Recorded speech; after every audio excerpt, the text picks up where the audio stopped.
Sorry, I have a cold and my voice sounds terrible. Please watch the subtitles. Do you ever feel extra nervous and shy around your peers? Some of us have this, let's call it cool peers phobia, which is social nervousness specifically around people of your own age, and especially when they look cool. We don't struggle as much interacting with people of a different age group. For example, I used to volunteer at this elderly home, and I wasn't too nervous around the friendly grandmas. But as soon as I interact with a peer, I start to blush, I start to stutter, my eyes avoid contact, I chicken out. University was when this anxiety peaked because it's all peers and there's a lot of cool hipsters. They say the best way to overcome it is social exposure, like put yourself out there, take initiative, go to parties, etc. But the problem is, exposure is quite risky.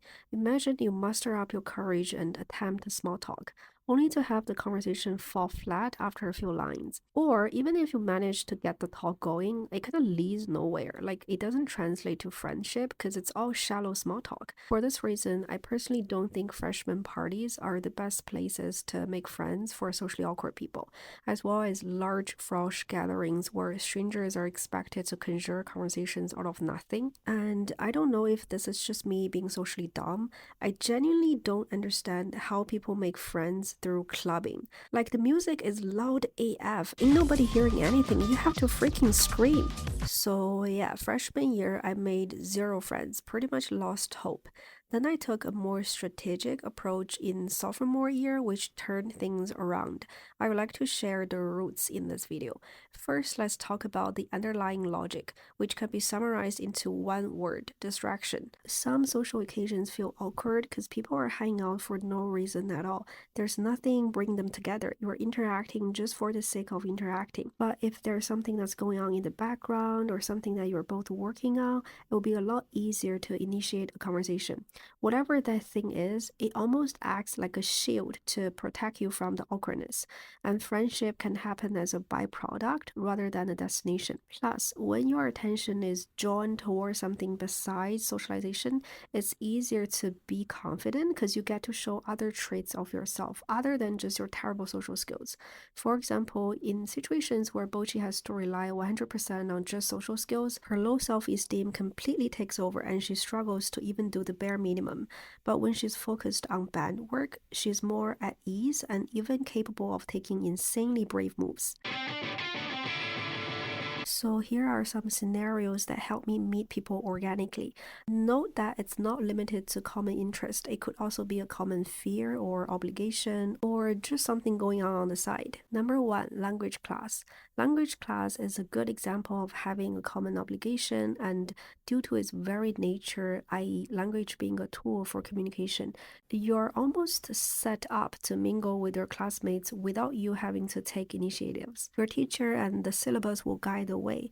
Whether it be language dialogues or checking each other's grammar mistakes, it's an environment where communication can almost happen by default. And what I love most about it is that the foreign language covers up your awkwardness.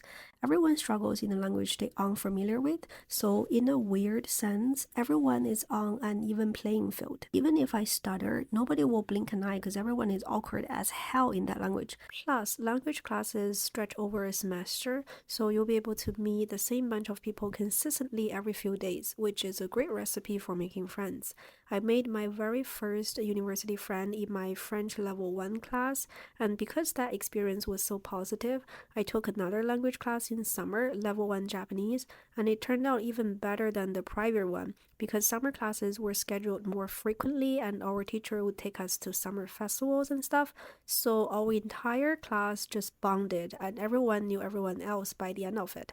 So yeah, highly recommend summer language class if you were to take summer class. And even if you don't succeed at making friends, you lose nothing because you still get to learn that language. Number 2, common enemy.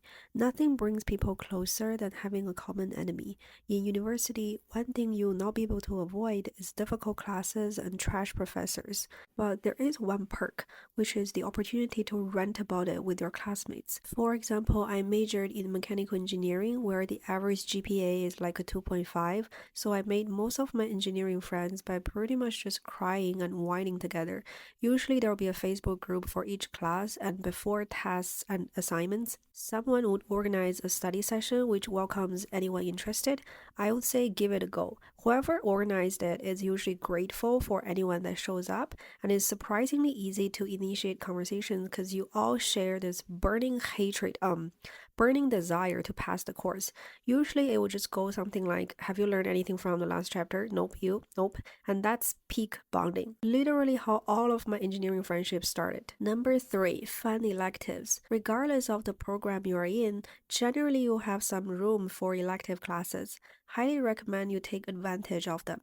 Certain classes are by design more interactive than others. For example, another elective I took besides language class was creative writing for theater, which was heavily group-oriented.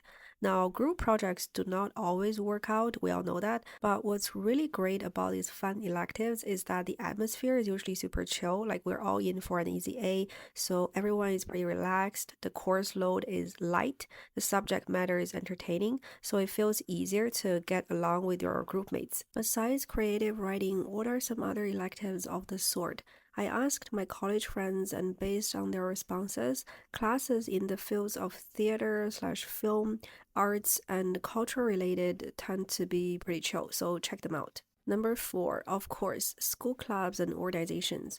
You probably already heard this advice everywhere. I do have one slightly contrarian opinion though, that is in choosing what clubs to join, interest is not the only factor to consider. I personally think that socially awkward people would thrive more in clubs that focus on doing things rather than just talking about it. There are clubs whose primary activity is to sit in circles and just talk about said interest, which is a bit intimidating because, talking is not our strong suit. To illustrate this, I have both a success and failure example. The failure example being the astronomy club I joined. I didn't make any friends in that club because our only activity was to watch astronomy videos and discuss about it. I sucked at talking, so I was basically invisible. Not to say all astronomy clubs are like that though, just in my school. The success example being the racing team I joined. It's a club that builds racing cars from scratch, so very action-based, and while building things together, I naturally became friends with everyone in my sub-team. So preferably choose clubs that are action-oriented. And of course, let's not forget volunteering, which is just a great way to meet people and to do something meaningful in the meantime. Part 2, maintaining friendship. In Bocchi, there's this episode where it's summer break. Bocchi is too shy to ask her friends to hang out, and her friends assume she's busy, so she ends up alone for the entire summer break. This highlights an unfortunate reality. That is, friendship takes effort. It fizzles out if nobody makes time for each other. I know that one very popular trend nowadays is the self-prioritization protocol.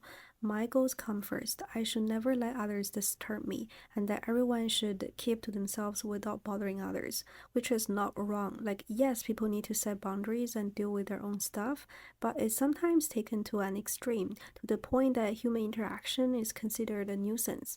Two great videos on this subject are Oli Sanvia's self-centredness video and Selim Tovar's loneliness epidemic video, which discuss it in more detail. Links in description. I feel like for shy people, it's not that we're lazy and can't be bothered to contact others. It's more that there's this mental block. I always felt like I was bothering people and taking precious time away from them by asking to spend time together. On this topic, there is a very influential book called Disconnected Society, which talks about how in Japan, social bonds are quite weak compared to other countries. Many people die isolated without any social ties. Young people would rather marry anime characters than communicate with real people.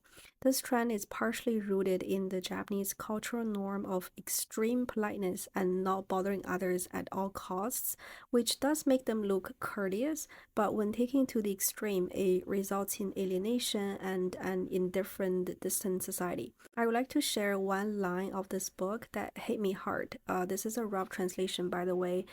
Doesn't the very notion of connection or bond imply a degree of mutual dependence and the allowance for ourselves to be bothered? So yeah, don't feel as if you're unworthy of spending time with friends. And that's all for this video. I hope it's useful. Thanks for watching.